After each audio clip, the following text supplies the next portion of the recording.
Bonjour, Ani. Hello, my friends. It's Peter, and I hope you're having a great week so far. We wanted to stop in today just to sort of talk a little bit about an opportunity that we're presenting that stems from the opportunity we had to listen to young people. Confident, resilient, and strong futures is an opportunity for young people to build their confidence. We worked on a project and we're still working on it now, and so we can't speak lots about it, but we've been listening to the voices of Indigenous young people throughout Atlantic Canada.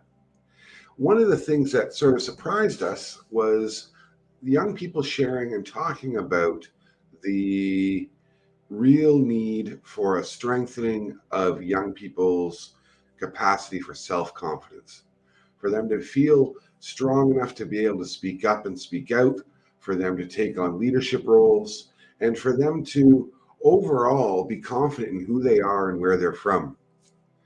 They also answered some questions about their strengths, and it was so important for us to read that those messages of young people seeing themselves as empathetic and caring and helpful and kind. And it got us thinking a little bit. And we had a conversation with some other friends in another community in Northern Ontario last week where they were talking about the need for their young people being confident, building their confidence. And so, as we thought about it and we looked at the different programs and projects that we've managed and designed and delivered in the past, and that's how we've come up with confident equals resilient equals strong futures. And the reality is that this project and this opportunity is anchored in this understanding that young people need to know who they are, where they're from, and feel pride in that, and build their confidence in a number of different ways. And so at our gatherings, as many of you might know, they're interactive and engaging, and we design them specifically to meet the needs of the group that's coming.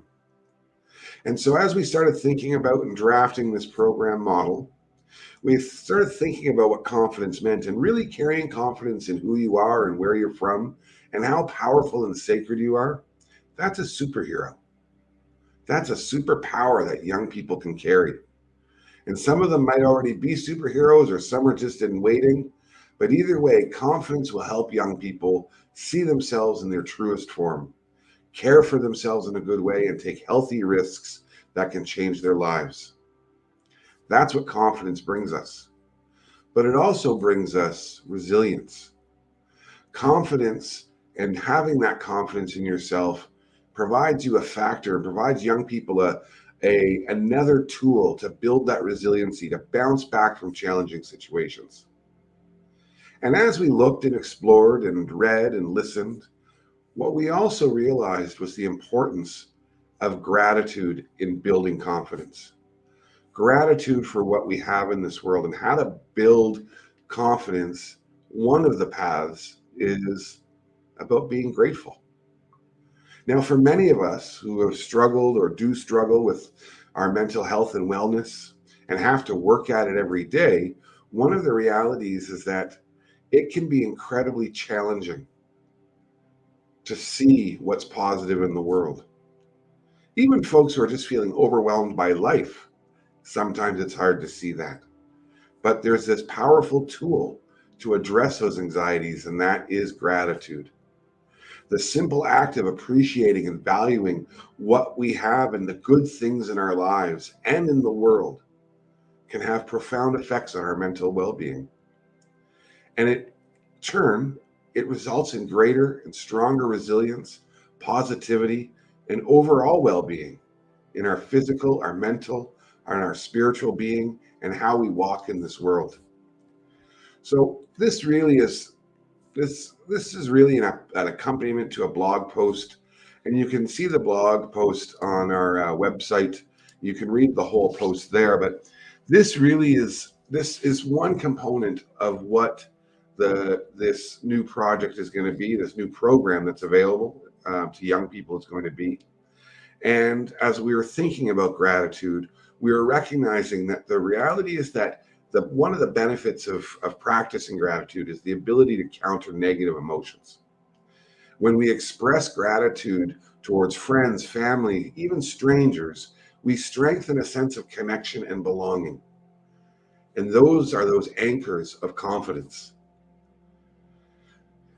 When we value the supportive relationships in our lives and we're able to communicate it and demonstrate it, it gives us a sense of stability in challenging times. Those who struggle with feeling or demonstrating gratitude can find themselves often swimming in negativity and fear and mistrust, seeing the world as a dark and an unfriendly place where there is always someone or something that's targeting them or all of us, really. With a focus on what's wrong in the world, which is easy to do. Think about the news that we see today of the challenges facing people and the planet.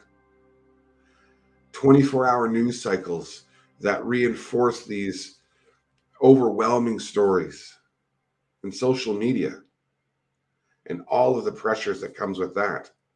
But in those moments, it might be difficult to see, value, and appreciate what we have right in front of us, beside us, around us. It risks reducing the capacity to be resilient, living with unmanageable stress and pressures, and triggering pre-existing mental health issues, and in general, making life much more challenging. Research has shown and told us that people who regularly practice gratitude, they tend to experience greater levels of optimism, resilience, and life satisfaction. They're better able to cope with adversity and bounce back from those setbacks and find that meaning and purpose in even the most challenging situations. These are all things that feed into becoming a confident person. Now, we all know folks who are negative and who have a hard time seeing past that. We see them on Facebook, we see them on social media, but those are missed opportunities to build their confidence and in turn their capacity for resilience. It can weaken everything in their lives and in their communities. So when we talk about gratitude as a tool and an anchor to build confident young people, we suggest three things, and pun is very much intended. Talk. Number one, it's important to be able to make gratitude an action. And the starting place is talking. Saying thank you is a good start, and your grandma will be right proud of you if you're saying thank you to folks. But sometimes it means taking it a step further and being really specific. Thank you for insert whatever it might be, because it made me feel insert a certain way. It's also about being thankful and saying it out loud to yourself.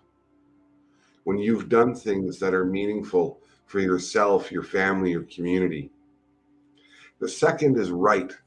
Whether it's pen to paper or whether it's on your phone or on a tablet, on your computer, write down things that you're grateful for and work hard at doing it each day. When we set time aside each day to acknowledge our gratitudes for that day, it's intentional. It means we have to take a break. And so even if we're clouded by a lot of difficulty and challenge, taking that little break gives us a reprieve. And the more we reflect on and think about what we have to be grateful for, it allows us to see the good in the world and around us. That last one, of course, is doing. Gratitude is about action. And that doing doesn't have to be a grand gesture or a big thing. It could be lending an ear to someone, letting them share, being really mindful about that act of listening and just being quiet and listening and letting someone share. It could be offering a hand. Can I help you with that? Is there anything I can do? And that can be to people who have provided that same sort of kindness and care to you, or it could be the person down the street that you've never met. The reality is that gratitude certainly matters. It matters in my well-being, and I think it probably does in yours as well. So I encourage you to visit our website and learn more about the opportunities that exist for you to be able to learn about this program that we're going to be offering and our other opportunities as well for young people, communities, organizations. And a final reminder is you matter. You really do. And you're important. And what you do and how you do it, it's important. And you certainly belong in your own space, in your world, and in ours. So until next time, She Miigwech, thank you so much. And make sure you visit our website. And if you enjoyed this video or got anything from it, click the little like button and share button. And make sure you subscribe. Thanks, everyone. Have a great day. Bama P.